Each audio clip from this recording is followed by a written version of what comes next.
Buenas noches, tengan todos ustedes. Bienvenidos a esta sexta sesión del curso El Camino de Jesús. Bueno, el tema de hoy que empezamos esta sexta sesión es cómo vivir, es vivir como nos enseña Jesús.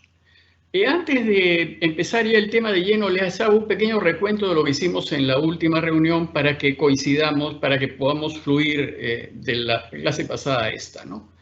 En la clase pasada, el tema fue la toma de decisiones.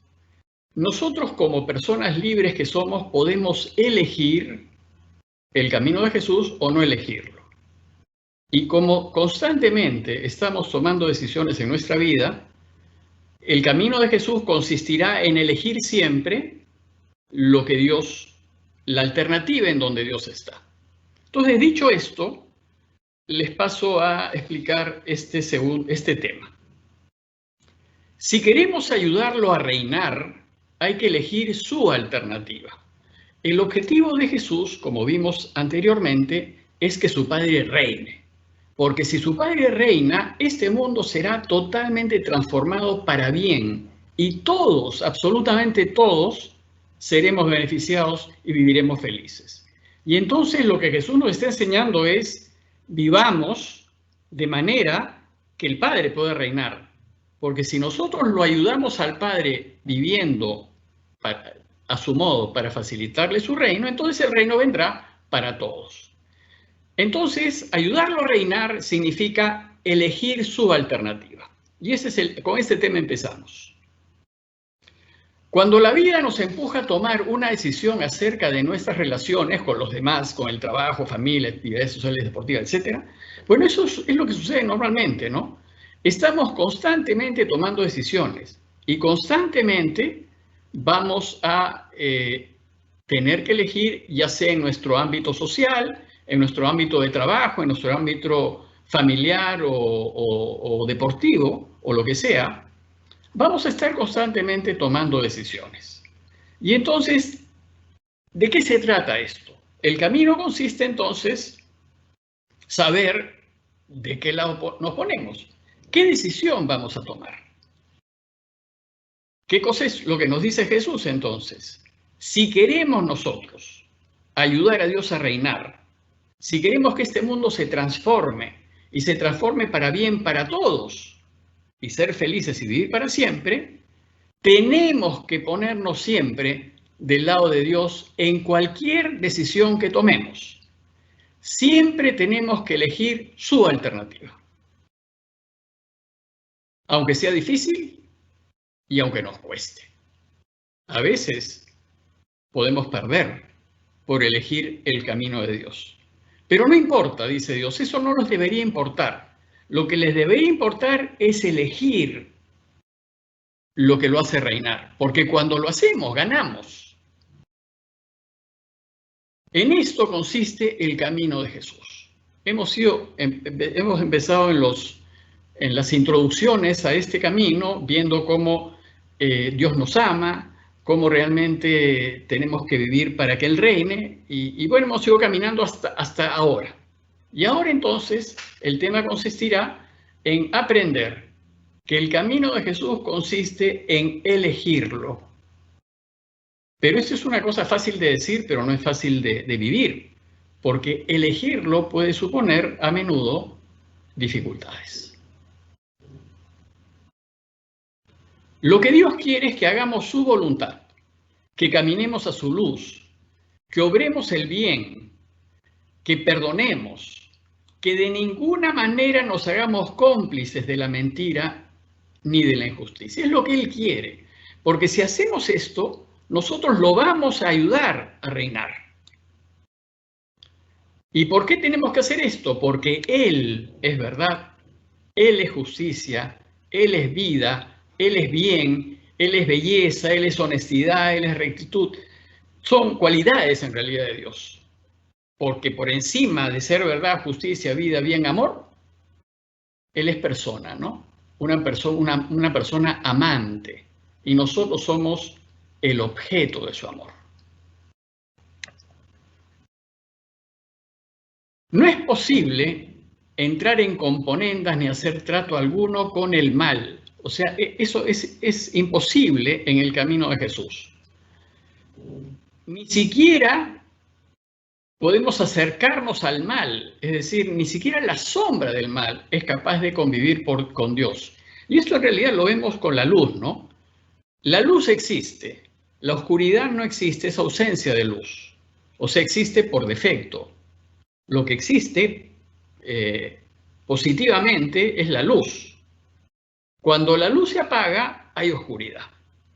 Pero cuando la luz se enciende, la oscuridad desaparece. Y si Dios es luz, no es posible que existan sombras. O sea, no podemos nosotros, si queremos caminar el camino de Jesús, no podemos hacernos cómplices de ninguna clase de mal. Su camino exige que nuestra apuesta por él sea sin matices, ni complicidades, ni relativizaciones. Sin embargo, con frecuencia, ponernos de parte de Dios eligiendo la verdad, la justicia, la vida, puede resultarnos perjudicial. Y como dice el Señor, podemos perder un ojo, un brazo o hasta la vida misma, como le pasó a él. Podemos perder la familia, podemos perder el trabajo, podemos perder la posición social, podemos perder un montón de cosas cuando elegimos lo correcto. Pero una cosa sabemos, que si lo hacemos, Él nos garantiza que estará de nuestro lado. Jesús nos enseña que aunque no nos convenga elegirlo a Él, y aunque perdamos, si elegimos la alternativa que Dios desea, siempre ganaremos. Eso es lo que nos va a enseñar Jesús. Aunque en el corto plazo, en el inmediato, no parezca. O sea, parece que el mundo se nos viene abajo. Parece que no vamos a tener suficiente para dar de comer a nuestra familia. Parece que si no aceptamos la corrupción, ¿cómo vamos a vivir? Parece que todo se destruyese. Bueno, pero en realidad no es así. Porque cuando nosotros lo elegimos, Él nos abrirá unas puertas insospechadas y nos va a sacar de cualquier apuro en donde estemos. Por eso dice este texto tan bonito, ¿no? Todo aquel que se ponga de mi lado ante los hombres, o sea, si elegimos siempre su lado, yo también me pondré de su lado ante mi Padre que esté en los cielos. Pero quien me niegue ante los hombres, o sea, el que se acomoda, el que tranza con la corrupción, el que tranza con la mentira, con la infidelidad, yo lo negaré también ante mi Padre que esté en los cielos. O sea, no lo conozco. No nos puede conocer porque estamos en la oscuridad, porque elegimos y es una decisión libre. Esa es otra cosa que vimos la vez pasada, ¿no? Que el pecado es una libre decisión mía de hacer exactamente lo que Dios no quiere. Y entonces debo asumir las consecuencias. En consecuencia, vivir como Jesús quiere significa crear un espacio de verdad y de justicia en torno nuestro que le permita a Dios reinar. Significa generar un área de autenticidad y transparencia y coherencia a nuestro alrededor que hace posible que Él permanezca. Entonces, ¿qué es lo que pasa? Si yo soy una persona justa y recta, y lo voy a hacer en todos los espacios de mi vida, tanto en el trabajo como en la familia, como en los círculos sociales, si yo vivo así, todo mi entorno va a ser influido por mi rectitud. Los amigos que yo voy a tener van a ser igualmente justos y rectos. La familia que yo voy a tener va a ser una familia pues íntegra, unida. ¿Por qué? Porque he creado, por elegir a Dios, he creado un ambiente, un área en donde Él ya está reinando. O sea, cuando yo elijo vivir en la rectitud, Dios entonces en mi vida empieza a reinar. Y si todos hiciésemos eso, Dios reinaría completamente. La desgracia es que no todos, o sea, muchos desgraciadamente no lo hacen. Más bien eligen la oscuridad y Dios pues no puede reinar. Y como dijimos, Dios va a respetar siempre la libertad nuestra, aunque elijamos contra Él. Nunca nos va a forzar a hacer algo que Él quiere. Va a esperar. Y cuando la persona se haya chocado contra la vida y regrese, Dios la va a recibir. ¿Por qué? Porque es un papá que quiere a todos sus hijos. Vimos ya que Jesús nos enseña su modo de vivir a través de parábolas, de palabras y también de obras. Y vimos también que la vida entera de Jesús es una demostración de cómo tenemos que vivir para que el Padre reine. Él es el modelo, Él es el ejemplo. Si nosotros lo vemos nomás, por eso la contemplación de Jesús, mirar a quién se acerca, cómo se acerca, qué le gusta, qué no le gusta, con quién se enfrenta, qué cosa aclara, qué cosa hace, qué cosa dice. Cuando nosotros vemos a Jesús y seguimos su modo, entonces vamos a ganar en realidad, porque Él es la perfecta demostración de cómo tenemos que vivir para que su Padre reine. Por eso es tan importante la meditación del Evangelio, ¿no? Por eso es tan importante la reflexión en la vida de Jesús, porque eso nos va a enseñar el modo correcto de vivir. Sin embargo, vivir a su modo sigue una lógica desconcertante. Entonces ahora les voy a compartir con ustedes esta lógica increíble y misteriosa que es la del reinado de Dios. Cuando Dios reine, y les voy a citar una cita de Isaías, les voy a leer una cita de Isaías, que describe esa situación idílica que sucederá cuando Dios reine. Bueno, Isaías lo que hace es anunciar cómo será el mundo cuando el Mesías triunfe, ¿no? Y dice lo siguiente: Él no juzgará por las apariencias, ni sentenciará de oídas. Juzgará con justicia a los débiles y sentenciará con rectitud a los pobres de la tierra. Bueno, de hecho, lo primero que nos está diciendo es que el poder de justicia, el poder judicial, será justo. Cuando Él reine, habrá verdadera justicia y no van a sentenciar en favor de conveniencias de intereses, sino van a sentenciar con rectitud. Porque en el sistema judicial, el que no puede pagar, pues no recibe justicia, desgraciadamente. Bueno, cuando Él reine será distinto. Y dice: justicia será el ceñidor de su cintura y la verdad el cinturón de sus flancos. Él estará armado de la justicia y de la verdad. ¿Y cuál es el efecto de este reinado? Serán vecinos el lobo y el cordero, y el leopardo se echará con el cabrito. El novillo y el cachorro pasarán juntos, y un niño pequeño los conducirá.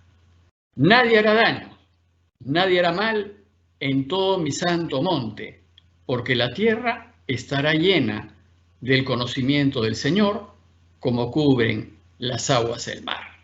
Este es el sueño. El sueño es que los enemigos acérrimos vivan juntos y felices y queriéndose. Cuando eso suceda, cuando Él reine, nadie hará daño, nadie hará mal en todo mi santo monte. La tierra estará llena del conocimiento del Señor. Bueno, pues este es el ideal, ¿no? Y esto es lo que los profetas soñaban, ¿no? Y esto es lo que Jesús quiere para el mundo. Que su Padre reine y que así se transforme el mundo. Pero hay un problema. Cuando el Padre reine, el mundo será transformado. Pero ¿cuál es el problema? Su reinado es un misterio para nosotros, pues no será como lo esperamos. Dice este texto de Mateo: Él les respondió: es que a ustedes se les ha dado a conocer los misterios del reino de los cielos, pero a ellos no. ¿Y quiénes son ustedes y quiénes son ellos? Bueno, ustedes son los suyos, los que lo siguen, los que caminan con Él, sus discípulos. Esperemos que nosotros. Nosotros somos ustedes. ¿Y quiénes son ellos? Ellos son los que andan enrollados en los valores del mundo y que escuchan así de relancina el camino de Jesús, pero ni se interesan por él. Bueno, ellos no lo van a conocer, porque si no se interesan, no lo pueden conocer. Pero dice, esta es la parte más difícil de entender. Porque a quien tiene, se le dará y le sobrará. Pero a quien no tiene, aún lo que tiene se le quitará. ¿Y esto, cómo entender esto? Es difícil. Y lo único que muestra esta frase es que el reinado de Dios sigue una lógica absolutamente distinta a la que el mundo sigue. Una lógica inversa, una lógica desconcertante, ininteligible. Porque cuando Él reine, a quien tiene se le dará y le sobrará, pero a quien no tiene, aún lo que tiene se le quitará. La lógica del reinado de Dios es muy coherente, pero totalmente contraria a la lógica del mundo. Y nosotros nos solemos mover en la lógica del mundo. Y entonces, cuando nos presentan otra lógica, no se entiende, porque no sabemos sino la lógica del mundo. Por ejemplo, Jesús nos enseña que para poseer hay que dar sin esperar recibir. El mundo eso no lo entiende, porque si es poseer, yo voy a acaparar y acumular. Bueno, Jesús dice, así no funciona. Si tú quieres poseer, tú tienes que dar sin esperar recibir. Para ser grande, en vez de buscar ser el primero, tienes que elegir ser el último. Eso el mundo no lo entiende. Pero ¿cómo es posible? Si yo quiero ser grande, quiero ser el primero y quiero ganar a todos. Bueno, para Jesús, la lógica de su reino es distinta. Si tú quieres ser grande, elige ser último. Es decir, da la preferencia a otros, privilegia a otros, ayuda a otros. Para ganar la vida hay que perderla, hay que entregarla. El mundo no entiende eso. Más bien, para ganar la vida yo la tengo que ganar. No la puedo, si la pierdo es contradictorio, parece. No nos debe interesar tener, sino más bien dejarlo todo. Pero, digamos, esa lógica es incomprensible. Y en vez de buscar ser servidos, hay que empeñarnos en servir. Bueno, pues esta es la lógica, en algunas frases que les he puesto acá, de cómo funciona el reinado de Dios. Pero esto para nosotros es incomprensible. No lo entendemos así directamente, no es claro. Lo tenemos que profundizar, meditar, nos lo tiene que explicar. Más aún, vivir como lo propone Jesús parece una insensatez, una verdadera locura. Es decir, ¿cómo voy a vivir yo dejándolo todo, entregándolo todo, no siendo el primero, solo sirviendo, sin esperar recibir? ¿Cómo voy a vivir? Esto parece una locura para el mundo. Bueno, pues fíjense, esto es precisamente lo que sus contemporáneos pensaban de Jesús. Sus contemporáneos pensaban que Jesús estaba loco, que estaba mal de la cabeza. Y acá solamente les voy a citar dos citas. La primera dice, de Juan, muchos de ellos decían, tiene un demonio y está loco. ¿Por qué le escuchan? O sea, imagínense, O sea, la gente creía que Jesús, cuando enseñaba estas cosas, lo que estaba haciendo está demente, está loco, no lo escuchen. La segunda cita es más seria, porque toca a su familia. Miren lo que dice la familia. Esto está en Marcos, la familia va a buscar a Jesús para llevárselo. Fíjense, en Marcos 3, la familia va a buscar a Jesús para llevárselo. ¿Y qué decían los parientes? Fueron a hacerse cargo de él, pues decían, está fuera de sí. O sea, está mal de la cabeza. Bueno, ¿por qué? Porque la lógica de Jesús es una locura. Es de locos, esta cosa no la entiende nadie. Sin embargo, ¿qué cosa nos enseña Jesús? Que solo siguiendo su lógica y no la del mundo, que es la de tener, la del poseer, la de acumular, la de ser primero, la de ganar, solo siguiendo su lógica, Dios podrá reinar entre nosotros. San Pablo nos habla de algo semejante, ¿no? Él habla de la necedad o la locura de la cruz, ¿no? Para Pablo, que lo va a llamar así, ¿no? El camino a Jesús es una locura. Y eso está en 1 Corintios 1, ¿no? Es una necedad el camino de la cruz. O sea, hay que estar locos para ponerse a caminar este camino. Solo siguiendo su lógica desconcertante es posible que la Tierra sea transformada. Y todos podremos ser verdaderamente felices cuando esto pase. Sucede que el mundo, y fíjense, porque así funcionamos nosotros, el mundo juzga en función de números, de encuestas, de ratings, de puestos, de rankings, de fuerzas, de poder. Y entonces lo que al mundo le interesa es cuánto ganas, oye. ¿Ganas bien o no ganas bien? ¿Cuánto tienes? ¿Qué puesto tienes? ¿Qué rating tienes? Y así clasificamos a las personas. Y entonces la gente, para verse mejor clasificada, va a buscar mejorar su número, mejorar sus puestos, mejorar su salario, mejorar sus bienes, etc. Y mientras más números y más primeros puestos uno tenga, más honores va a recibir del mundo. El mundo se va a inclinar a tus pies cuando tú tengas mucho dinero, mucho poder, mucha fama.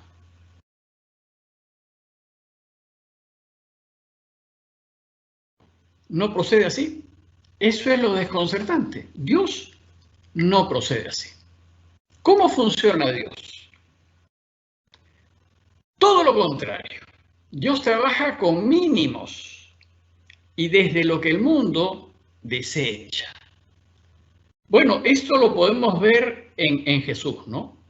Jesús, cuando el Hijo se hace hombre, el Hijo ha podido elegir nacer en la corte del emperador Augusto. Cuando Jesús nace, el emperador Augusto, el César Augusto, el más grande probablemente emperador, el que hace el imperio, fue el César Augusto. Jesús nace en ese tiempo. Y uno dice, ¿y por qué no hubiera sido más fácil, mejor, más rápido haber nacido en el seno de la familia del César y haber tomado el trono del emperador y regir y ordenar el mundo según los deseos de Dios? Bueno, pues Dios no trabaja así. Y entonces, ¿cómo va a nacer Jesús? El Hijo va a nacer en el seno de una familia absolutamente desconocida, campesina, de los montes de Galilea, de Nazaret, una ciudad que nadie, un pueblucho, un asentamiento humano, que nadie habla un sol por ese asentamiento humano. Y va a estar escondido, desaparecido, nadie supo de él, más o menos unos 30 años. Y recién después empieza su vida pública. ¿Y por qué? Porque ese modo de proceder que Dios elige es mucho más eficiente que el haber nacido en la corte del emperador Augusto. De hecho, el Imperio Romano no pasó del siglo VI. Ya en el siglo VI ya se había desmembrado, ya estaba casi desapareciendo. Y bueno, el imperio que hizo Jesús con sus pescadores ya tiene 2000 años.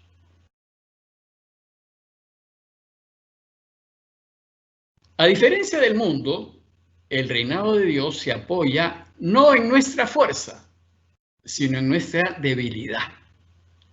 No en nuestras potencias, sino en nuestras flaquezas. Fíjense, así funciona Dios. Dios no va a usar mi fuerza, va a usar mi debilidad. Dios no va a usar mi potencia, Él va a usar mi flaqueza. Y esto dice Pablo, ¿no? Ha escogido Dios más bien lo necio del mundo, lo que el mundo desprecia, para confundir a los sabios. Y ha escogido Dios lo débil del mundo para confundir a lo fuerte. Dios procede desde abajo. ¿Para qué? Para que todos seamos incluidos, no solamente los de abajo, sino también los de arriba. Si procede de arriba, la cosa no baja, se queda ahí arriba. En cambio, desde abajo, engloba a todos. Para que todos podamos participar de su reinado. Y esto porque el reinado de Dios no depende de nosotros, sino de Él. Es Él quien da vida y es Él quien hace crecer todo. El reinado es de Él. Él es el que trabaja. Yo solamente lo apoyo, colaboro, y muchas veces mi apoyo es absolutamente accesorio. Él es el que reina. Solo Él es la fuerza que mueve la historia y que mueve el mundo. Dios no me necesita, no necesita a ninguno de nosotros. Y como ya dijimos, pero a Él le gusta que lo ayudemos, ¿no? Y si lo ayudamos es porque a Él le gusta, y en el ayudarlo nosotros mismos nos vemos beneficiados. En consecuencia, nuestra debilidad, nuestra no resistencia, esa es la clave, ¿no? Es la que le permite a Dios actuar y mostrar su omnipotencia. Cuando yo le dejo el centro a Dios, Él puede actuar. Pero cuando yo me apropio del centro, Dios ya no puede actuar. Entonces, ¿yo qué tengo que hacer? Tengo que ponerme a un lado y dejar que Él sea la fuerza, que Él sea el guía, ¿no? Y solamente aquellos que descubren esta extraña lógica y actúen en consecuencia, podrán ayudar a Dios a reinar y hacer de este mundo un remanso de paz y de felicidad. Nosotros tenemos que saber que cuando nosotros estamos débiles y flacos, Él puede desplegar su potencia en toda su magnitud. Pero cuando yo me hago fuerte y quiero tomar las riendas del asunto, Dios ya no se mete. Porque yo entonces manejo mi vida, Él ya no interviene. Nosotros tenemos que darle a Él las riendas de nuestra vida y que Él las dirija. Evidentemente eso no significa descomprometernos de las cosas que tenemos, al contrario, tenemos que ser mucho más responsables, pero sabiendo que Él es el que guía la historia y guía mi vida. Bueno, para que la lógica extraña del reino funcione, hay una ley que hay que poner a funcionar, y que es la ley del amor. La desconcertante lógica de Jesús no se apoya en la fortaleza, ni en el dinero, ni en el poder. Esa es la lógica del mundo. La lógica de Dios se apoya solamente en el amor. Y Jesús nos va a enseñar que el amor es una fuerza tan extraordinaria que es capaz de transformarlo todo. Nuestras vidas, nuestras familias, la historia, el mundo, incluso el amor es más fuerte que la muerte. El mundo científico descubre una serie de leyes que rigen el mundo físico, pero todo está sostenido por la ley del amor. Y el amor es capaz de transformar todo. Si queremos ganar, tenemos que movernos a la luz de Dios y al amparo de su ley del amor. Desgraciadamente no conocemos cómo funciona la ley del amor, pero cuando la conocemos, en realidad es imbatible. ¿Qué es lo que hizo Jesús? Jesús se movió solamente con esa ley, y esa ley hizo que ganase. Según Juan, Jesús durante la última cena con los suyos, en esas circunstancias difíciles de tensión, cuando sabía que lo iban a agarrar en cualquier momento y que preveía su muerte muy cerca, proclamó su ley del amor. Y en esa última cena les va a decir, les va a dar su mandamiento nuevo, aquel que deberá regir el proceder de los suyos y permitir a su Padre reinar. ¿Y cuál es ese mandamiento? Les doy un mandamiento nuevo, que se amen los unos a los otros, que como yo los he amado, así también se amen ustedes los unos a los otros. Este es el mandamiento.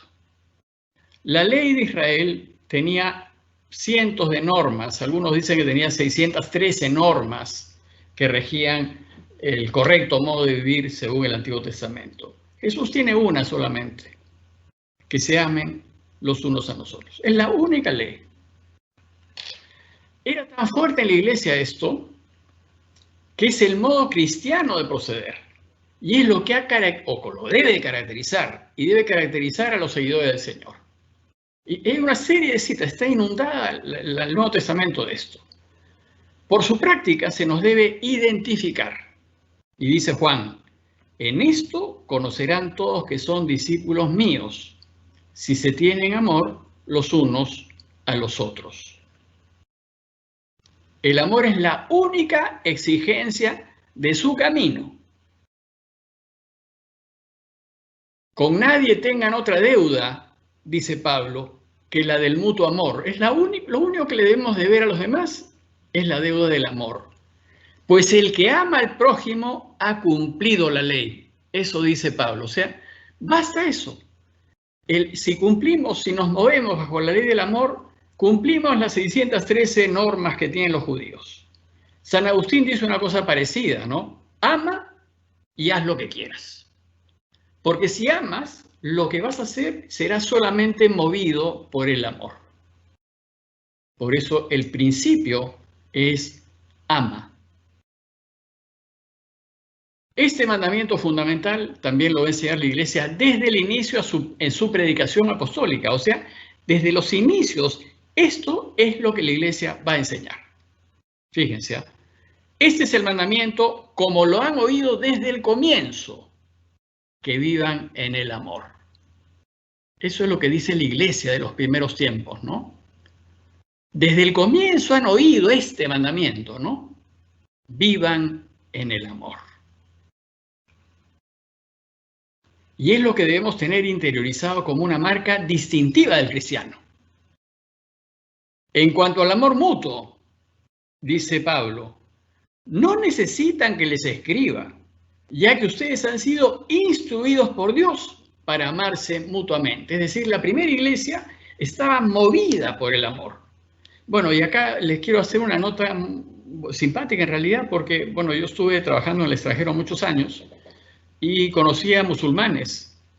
Y por lo menos los que yo conocí hablaban del cristianismo como la religión del amor. Así lo llamaban ellos, ¿no? Tú sigues, pues, así decían, ¿no? Tú sigues la religión del amor. Y eso es lo que tiene que caracterizar. Nosotros, desgraciadamente, no lo cumplimos, pero nos debería caracterizar. La razón para poner al amor al centro de la experiencia cristiana es que Dios es amor.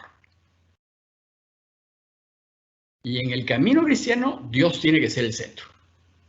Él tiene que ser el principio y el fundamento de todo nuestro ser y de todo nuestro actuar. Si Dios es el centro, el amor es lo que va a regir nuestras vidas. Porque Dios es amor. Queridos, dice Juan, amémonos unos a otros, ya que el amor es de Dios. Y todo el que ama ha nacido de Dios y conoce a Dios. Quien no ama no ha conocido a Dios, porque Dios es amor. Esta certeza la tuvo la Iglesia desde sus orígenes. Si permanecemos en el amor de Dios, alcanzaremos la plena felicidad. Porque Dios es felicidad total, absoluta, infinita. No es necesario más, pues estar llenos de amor significa estar llenos de Dios. Y esto lo experimentamos. Nosotros a Dios no se le puede medir, no se le puede calcular, no se le puede tocar, no se puede demostrar que existe. Pero nosotros, cuando experimentamos el amor, experimentamos a Dios. Cuando nosotros amamos, estamos haciendo patente la existencia de Dios. Y cuando nos aman, está haciéndose patente la existencia de Dios. Cuando una pareja se ama, Dios está al medio, porque lo que hace es compartir a Dios. La pareja comparte a Dios, porque Dios es amor. Lo mismo sucederá en el amor de los padres a los hijos, en el amor de los amigos. Amigo, de hecho, viene de amicus, de amar. O sea, los amigos son aquellos que se aman. Lo que caracteriza a Jesús y su camino es el amor en sus distintas formas, porque el amor se expresa de varias formas y se expresa como compasión, como misericordia, como perdón. El perdón es una manera de amar extraordinaria, en realidad. Para Jesús va a ser una de las más importantes. El servicio, la caridad, todos son expresiones de amor. Pero su máxima expresión, el amor en su máxima expresión, es entregar la vida por quienes se ama. Nadie tiene mayor amor que el que da la vida por sus amigos. Y si Dios es amor y el extremo del amor es la caridad, podemos leer el himno a la caridad de Pablo que está en 1 Corintios 13 desde otra perspectiva. Y vamos a reemplazar la palabra caridad por la palabra Dios. Y entonces el himno tiene otra manera de leerse. Y dice, si no tengo a Dios, nada me aprovecha. Dios es paciente, es servicial. Dios no es envidioso, no es jactancioso, no se engríe. Es decoroso, no busca su interés. No se irrita. Dios no toma en cuenta el mal. Dios no se alegra con la injusticia. Dios se alegra con la verdad. Dios todo lo excusa, todo lo cree, todo lo espera, todo lo soporta. Dios nunca acabará.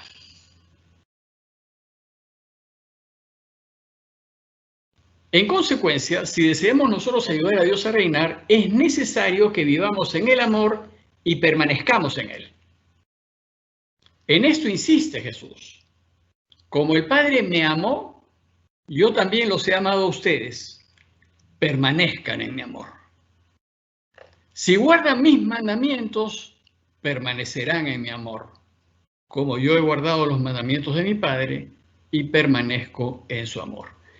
Aquí lo que Jesús me está diciendo es, mira, si ustedes hacen lo que yo les pido, si ustedes me eligen, si elegimos siempre lo bueno, lo correcto, permaneceremos en el amor.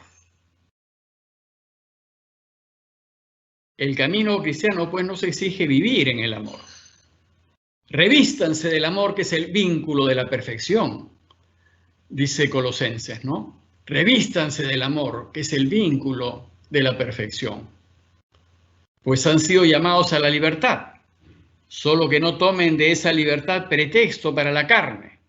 Antes, al contrario, sírvanse por amor los unos a los otros. En cambio, a quienes viven sujetos a los valores del mundo, Jesús los delata precisamente por eso que les falta. ¿Y qué les dice Jesús? Es durísimo Jesús, ¿no? Los conozco, no tienen en ustedes el amor de Dios. Fíjense, los delata. Al que no vive en el amor queda al descubierto por Jesús. Ahora bien, esta única ley del amor tiene dos facetas, o dos caras que se complementan mutuamente y que Jesús va a rescatar de la ley de Moisés, porque están. Las dos facetas o dos caras están en la ley de Moisés. Pero vamos a ver que una de las dos pasa a un segundo plano. Jesús la rescata. Entonces, esta única ley a la cual estamos todos llamados a vivir en este camino, tiene dos caras que se complementan. Cuando le preguntan a Jesús, ¿cuál es el primero de todos los mandamientos? Jesús contestó, el primero es, escucha Israel. El Señor nuestro Dios es el único Señor. Amarás al Señor tu Dios con todo tu corazón, con toda tu alma, con toda tu mente y con todas tus fuerzas. Y el segundo es, amarás a tu prójimo como a ti mismo. No existe otro mandamiento mayor que estos. La única ley del amor, ama y haz lo que quieras, se desdobla en dos caras.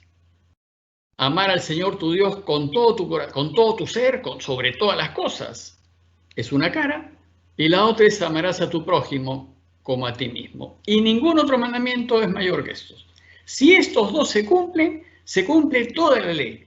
Si estos dos los pudiésemos cumplir, el mundo sería un paraíso. Amar a Dios sobre todas las cosas es el fin. Es lo que tenemos que tener siempre presente ante los ojos, lo que hay que buscar, lo que debemos de elegir, ¿no? Si yo amo a Dios, yo lo voy a elegir siempre. Entonces Dios se convierte en mi objetivo, en mi meta, en mi fin, en lo que yo quiero realmente tener. Ay de ustedes, dice Jesús, ustedes los fariseos que pagan el diezmo de la menta, del arroz y de todas las hortalizas, es decir, ustedes que andan meticulosamente cumpliendo hasta la última coma de la ley, pero dejan de lado la justicia y el amor de Dios. Es decir, están en la luna, les dice a los fariseos, no han entendido absolutamente nada. La ley no consiste en cumplir normas, la ley consiste en amar. Esto es lo que había que practicar, aunque sin omitir aquello, dice Jesús. Y amar al prójimo como a uno mismo es lo que Dios desea que hagamos. O sea, mientras que amar a Dios es el fin, el medio es amar al prójimo. O sea, yo alcanzo el fin amando al prójimo. Porque eso es lo que Dios desea. Es su voluntad. Y si amamos a Dios, si Él realmente es el amor de nuestras vidas, vamos a buscar complacerlo. Si lo amamos, vamos a querer hacer lo que Él quiere. Esto sucede en cualquier relación de pareja. Si ustedes aman a su pareja, van a querer complacer a la pareja, van a querer darle lo que le place a la pareja. Bueno, es lo mismo con Dios. Si amamos a Dios, vamos a querer complacerlo. ¿Y qué cosa es lo que le place a Dios? Que amemos al prójimo. Eso es lo que le gusta. Entonces, si a Él le complace que nosotros amemos al prójimo, si nosotros amamos a Dios, vamos a buscar amar al prójimo. Si alguno dice, esto lo dice la primera carta de Juan, que es bien dura, ¿no? Si alguno dice, amo a Dios, pero aborrece a su hermano, es un mentiroso. Pues quien no ama a su hermano, a quien ve, no puede amar a Dios, a quien no ve. Y hemos recibido de Él este mandamiento. Quien ama a Dios, ame también a su hermano. Entonces, no podemos decir que amamos a Dios si no nos preocupamos de los demás. Estos dos mandamientos sostienen todo el mensaje de Jesús y se expresan en este único mandamiento doble. Amar a Dios sobre todas las cosas, el primero y el principal, y amar al prójimo como a uno mismo, el segundo e igualmente importante. La Iglesia desea que lleguemos a descubrir y a hacer nuestro estos dos mandamientos que se desprenden de esa única y universal ley del amor. En realidad, el universo entero está sostenido por el amor. El amor atraviesa toda la creación. Entonces les voy a comentar rápidamente la primera cara de este único mandamiento, ¿no? Amar a Dios por encima de todo. Como Dios es amor, lo único que sabe hacer es amar y amar en plenitud. Como Él es amor, Él no va a hacer nada que no sea amarnos. No nos va a hacer daño, no puede hacernos daño. Por eso es que les he dicho ya anteriormente que Dios no nos castiga, Dios no nos envía al infierno, Dios no ha creado el infierno, Dios no nos pone prueba, porque es amor. Y entonces, como es amor, lo que Él sí sabe hacer es perdonar, porque el perdón es una de las dimensiones del amor. Sin embargo, no nos daremos cuenta de la anchura y la longitud y la altura y la profundidad del amor de Cristo, que excede a todo conocimiento, hasta que no lo experimentemos y lo sintamos con el corazón. Como les dije, a Dios no lo podemos demostrar, no lo podemos probar, no lo podemos analizar, pero sí lo podemos sentir, lo podemos experimentar. Y siempre que sentimos amor, estamos sintiendo a Dios. Siempre que nos sentimos queridos, estamos sintiendo a Dios. Siempre que queremos, estamos sintiendo a Dios. El deseo de Jesús es que nos demos cuenta del infinito amor que el Padre nos tiene y que nos sintamos abrazados y abrazados por su amor, a fin de poder corresponderle. Nuestra respuesta a su amor envolvente deberá ser amarlo y enamorarnos perdidamente de él. En realidad, eso es lo que tenemos que hacer. Tendremos que enamorarnos de Dios, pero nos enamoraremos de él cuando lo experimentemos. Para enseñarnos que así es, que así debemos hacer, Jesús recoge el primer mandamiento de la ley de Moisés y lo convierte en el primero y principal mandamiento de su camino de vida. Se acercó uno de los escribas y le preguntó, ¿cuál es el primero de todos los mandamientos? Y Jesús le contestó, el primero es, escucha Israel, el Señor nuestro Dios es el único Señor y amarás al Señor tu Dios con todo tu corazón, con toda tu alma, con toda tu mente y con toda tu fuerza.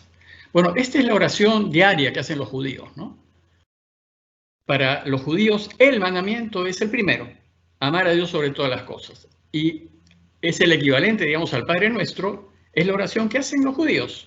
Escucha Israel, el Señor es nuestro único Señor, lo amarás con todo tu corazón, con toda tu alma y con todas tus fuerzas.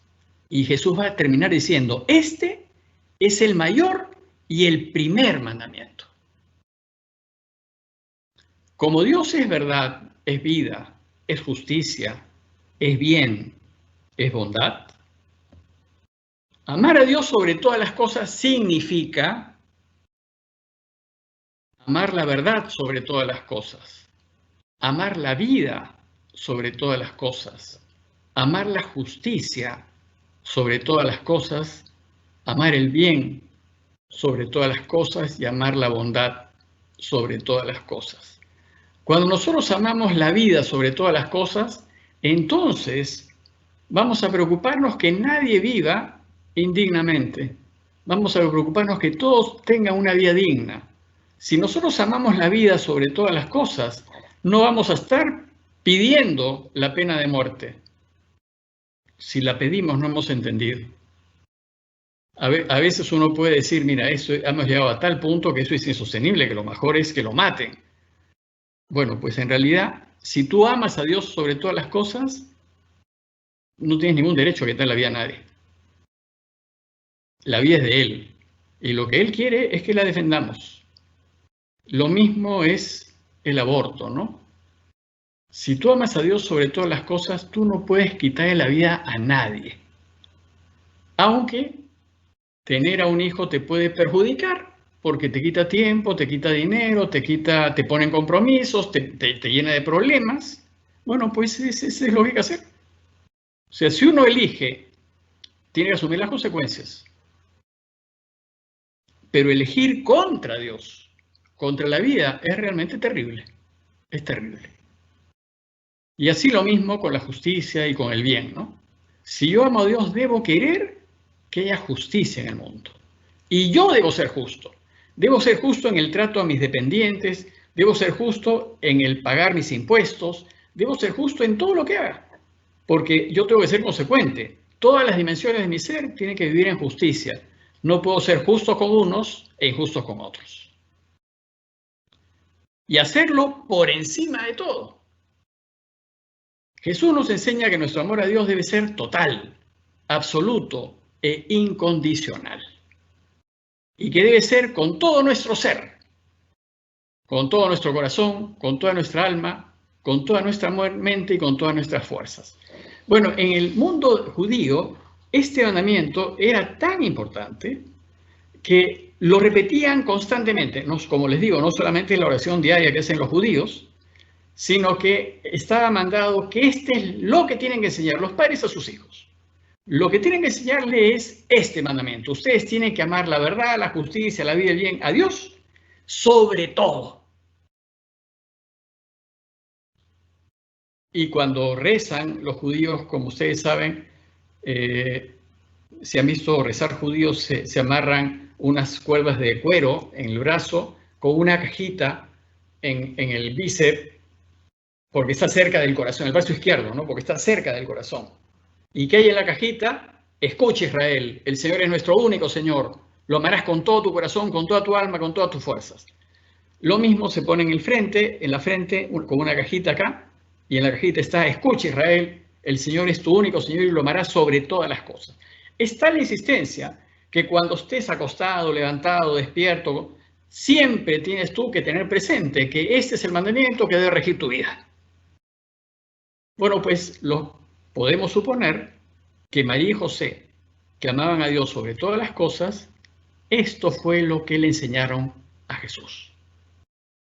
Y Jesús aprendió a amar al Padre por encima de ellos. Claro, esa es una consecuencia, ¿no?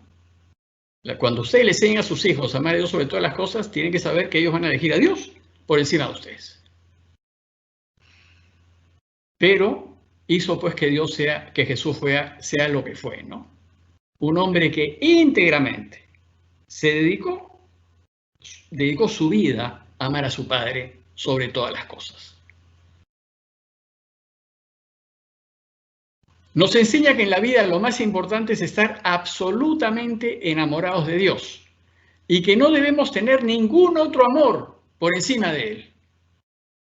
Esto significa que ni el amor a la pareja, ni el amor a los hijos, ni el amor a los padres, ni a la familia, ni a los amigos, ni siquiera el amor a la vida, ni a los propios gustos, intereses y conveniencias, se puede poner delante de Dios de lo que es justo, de lo que es verdadero, de lo que es bueno. Amar a Dios sobre todas las cosas supone elegirlo en cada decisión que tomemos, elegirlo en todo momento, elegirlo siempre. Porque si no lo elegimos siempre, en realidad no lo amamos sobre todas las cosas. Supone estar dispuestos a apostar a ciegas por Él y asumir las consecuencias de apostar a ciegas por Él. Y asumir las consecuencias de perder, que nos quiten el trabajo, que hablen mal de nosotros, que perdamos posición social, que nos echen de tal sitio. Bueno, esas son las consecuencias de elegir siempre ponernos del lado de Dios. Supone ponernos de su lado, del lado de la verdad, la vida, la justicia, el bien, a una costa de perder otros amores y quereres que podamos tener. Amar a Dios sobre todas las cosas supone estar de parte de Él, aunque sea difícil, aunque perdamos y aunque muramos. Les voy a poner un ejemplo extremo, porque es un poco difícil explicar eso, pero esto es un ejemplo extremo. Si yo me encontrase en la disyuntiva de tener que elegir entre mentir para defender a mi hermano o decir la verdad, pero si digo la verdad, mi hermano terminaría en la cárcel. ¿Qué cosa elijo? ¿Elijo mentir para que mi hermano no vaya a la cárcel? ¿O elijo decir la verdad? Pero eso le supondrá a mi hermano ir a la cárcel. Bueno, la elección es entre Dios, que es verdad, y mi hermano. ¿Qué tendría que elegir? Según Jesús, yo tengo que elegir la verdad. Yo no tengo otra posibilidad.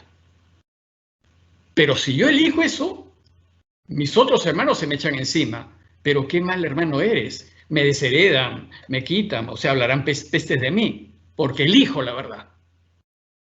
Bueno, pues, pero es la manera de construir el mundo. Yo tengo que elegir a Dios por encima de las personas que quiero. Entonces, si ustedes tienen por ejemplo, un hijo adolescente que se pelea con otro y el otro tiene la verdad, ustedes tienen que darle la razón al otro, no a sus hijos. porque sus hijos, por más que los quieran, si no están en la verdad, no le pueden dar la razón. ¿Qué hacer entonces? Siempre podemos guardar silencio, eso es cierto, como lo hizo Jesús ante Pilato. Pero si tenemos que elegir entre Dios, que es verdad, y nuestro hermano, Jesús nos enseña que debemos elegir a Dios y decir la verdad. Bueno, las consecuencias que yo puedo tener por hacer esta elección son terribles porque me van a marginar para siempre, no me van a reconocer. Porque qué mal hermano eres, ¿cómo le haces una cosa así? Bueno, pues esas son las consecuencias, ¿no? Y si yo lo elijo a Dios, mi hermano terminaría en la cárcel. Es decir, tenemos que elegirlo por encima de nuestros quereres y de nuestras conveniencias. Ese es el camino. Eso es lo que tenemos que hacer. Si no lo elegimos a Él por encima de lo que más queremos, entonces no estamos en el camino. Y tenemos que estar dispuestos entonces a perder lo querido y a quedar mal por elegir a Dios. Bueno, de repente mi hermano no valerá más en mi vida porque yo no lo salvé. Pero salvarlo significaba ir en contra de la verdad. Una elección así exige un amor absoluto por Dios y sus cosas. Exige que uno sea absolutamente íntegro y que de ninguna manera trance con una mentira. Y es precisamente este el modo de vivir que nos enseña Jesús. Este es su camino. Entonces, para vivir la vida de la manera como la propone Él, debemos tener solo a Dios en el corazón, en el primer lugar. Él tiene que estar al centro, porque si no está al centro, no lo vamos a elegir. Si al centro de mi corazón está mi hermano, yo voy a elegir a mi hermano. Pero si al centro de mi corazón está Dios, yo voy a elegir a Dios. Si en el corazón tenemos otros dioses, como personas, hijos, esposa, pareja, poder, fama, si eso es lo que yo tengo en el centro de mi corazón y no tengo a Dios, entonces cuando hay un conflicto entre lo que tengo en mi corazón y Dios, voy a preferir lo que tengo en el corazón. Y entonces ahí pierde Dios. Y cuando Dios no es elegido, no salimos del camino. Nunca vamos a elegir al Dios verdadero cuando tenemos otros dioses en el corazón. Pero es posible enamorarnos de Dios al extremo de estar dispuestos a perder otros amores por Él. Para Jesús no solo es posible, es necesario. No podemos hacerlo de otra manera. Tenemos que enamorarnos de Él.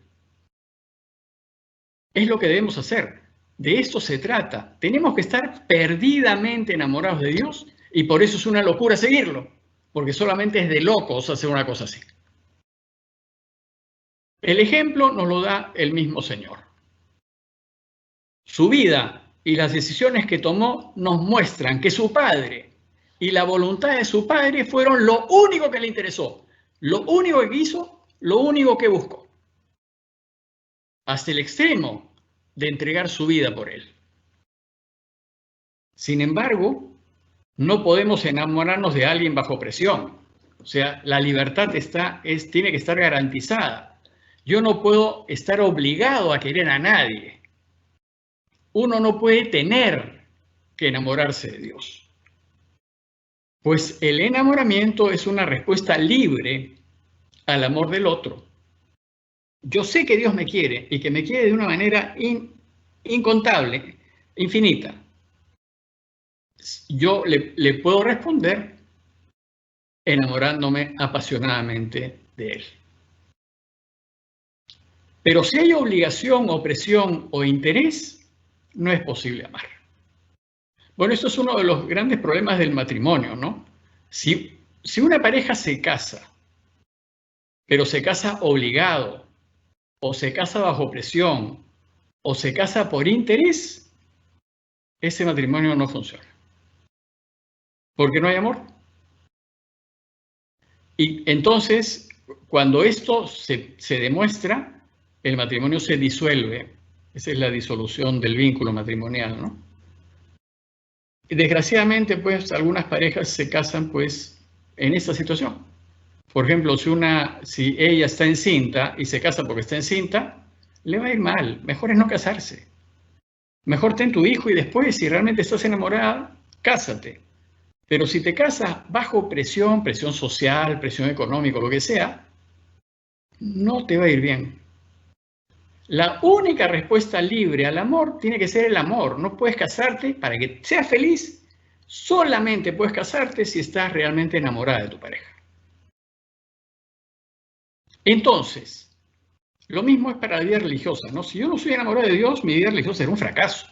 O sea, voy a hacer más mal que bien. Entonces, ¿cómo podemos enamorarnos de Dios? Bueno, podemos hacerlo de la misma manera como se enamora una pareja. El proceso es el mismo, porque es un proceso de enamoramiento. Para que un hombre y una mujer se enamoren, se tienen que conocer.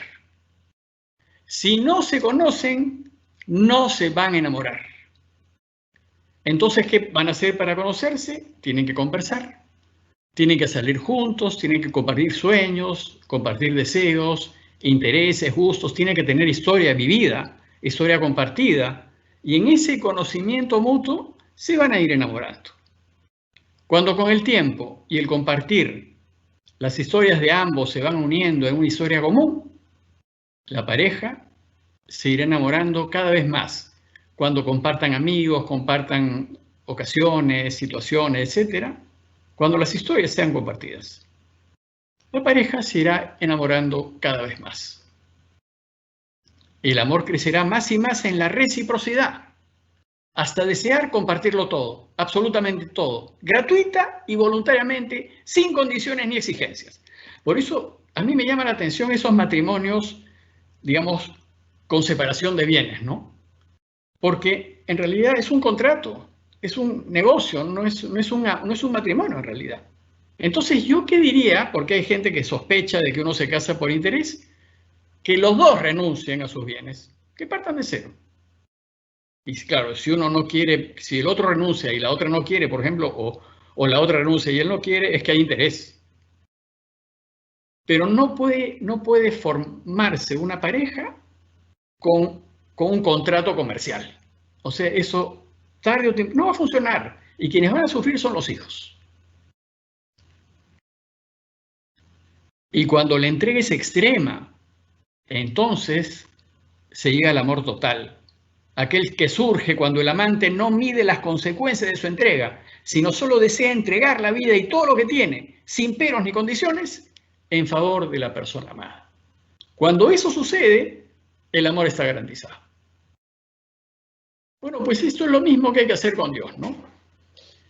Con Dios, de Dios nos enamoraremos cuando lo busquemos y conversemos constantemente con Él. Cuando invirtamos tiempo con Él. Cuando compartamos vida juntos, cuando le contemos nuestras dificultades, cuando nos agreguemos con Él, cuando tenemos que conversar. Si no lo conocemos, es imposible enamorarnos de Él. San Ignacio tiene una frase muy bonita, ¿no? Una petición que pide en los ejercicios espirituales constantemente, ¿no? Pedir conocerlo más, para más amarlo y seguirlo.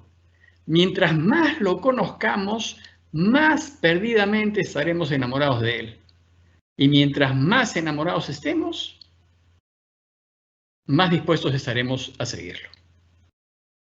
Entonces, ¿qué hay que hacer? Hay que conocerlo, y la única manera de conocerlo es salir con Él, pasear con Él, convivir con Él, contarle a Él, invertir el tiempo con Él, compartir nuestras preocupaciones, nuestros sueños, nuestros deseos.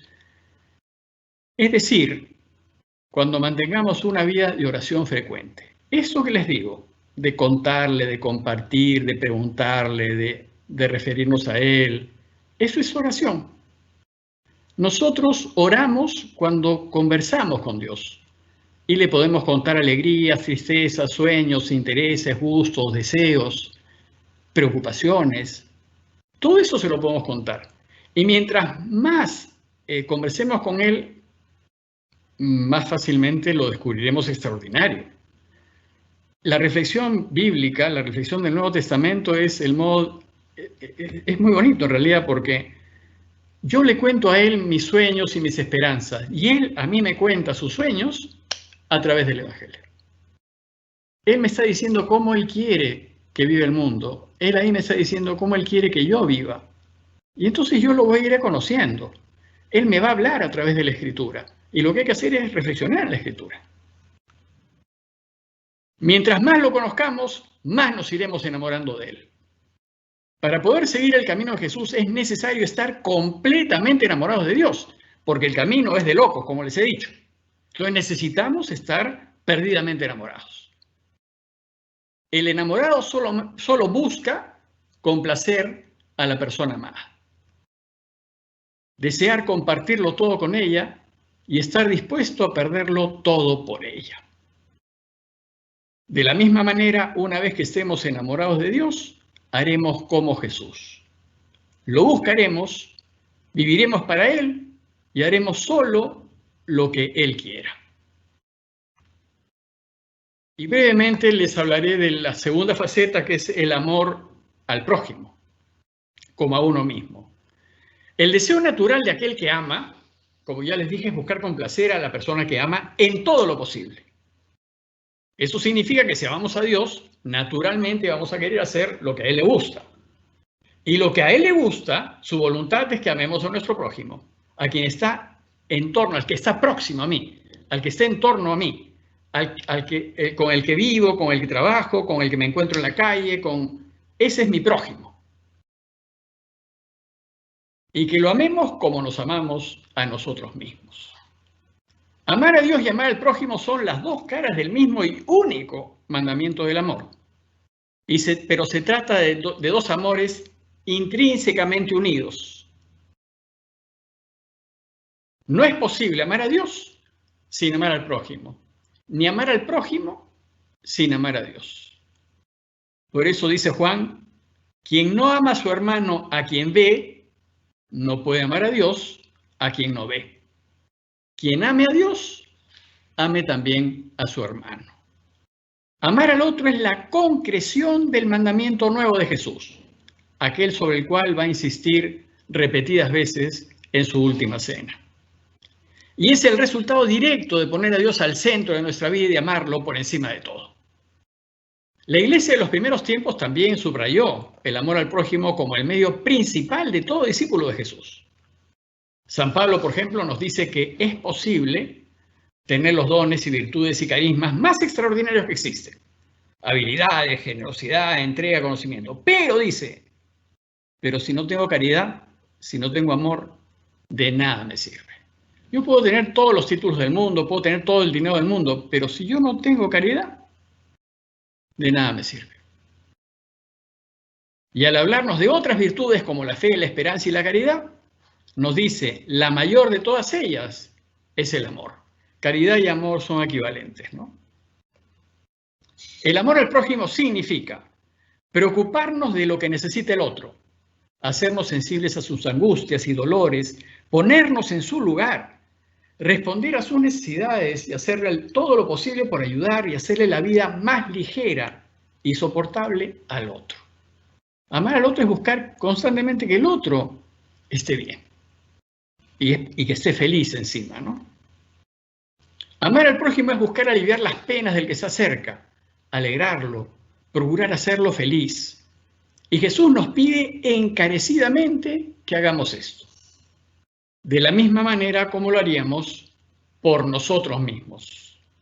Y en la práctica del amor hay que preferir ocuparnos de quienes más lo necesitan, de los pobres, de los enfermos, de los pecadores, de los que sufren de diversas maneras. ¿Y por qué? Simplemente porque más lo necesitan. Es como una familia que tiene, digamos, 3 hijos y uno de ellos necesita cuidados especiales porque es un niño especial o una niñita especial. ¿Qué hacen los papás?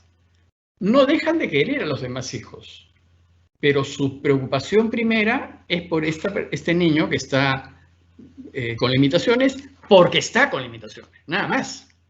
Pero eso no significa que a los otros no los quiera. Entonces, lo mismo hace Dios, ¿no? Preferentemente se ocupa de los que están mal, porque están mal. Pero eso no significa que deja de querer a los demás, que estamos bien, digamos, ¿no? La urgente situación de los más necesitados nos obliga a una respuesta prioritaria y preferente. Esto no significa dejar de querer o querer menos a los que no pasan necesidades o las pasan menos. Bueno, aquí nomás terminamos, ya estamos sobre la hora y bueno, quisiera pues agradecerles por su ayuda y por su presencia y más bien los invitaría a la próxima, el próximo lunes. Los que quieran compartir la sesión del próximo lunes pueden buscar el link en el Facebook de Jesuitas del Perú o en el Facebook de la Parroquia de Fátima. Y asimismo, como les dije, pueden recuperar los videos. Bueno, pues nada, quería simplemente agradecerles y nos veríamos el próximo lunes. Me dejan sus preguntas, los que tengan algunas preguntas, y procuraré responderlas en ese día. Muchas gracias pues a todos. De nuevo, muchas gracias por las personas que nos están ayudando y que Dios los bendiga a todos. Buenas noches.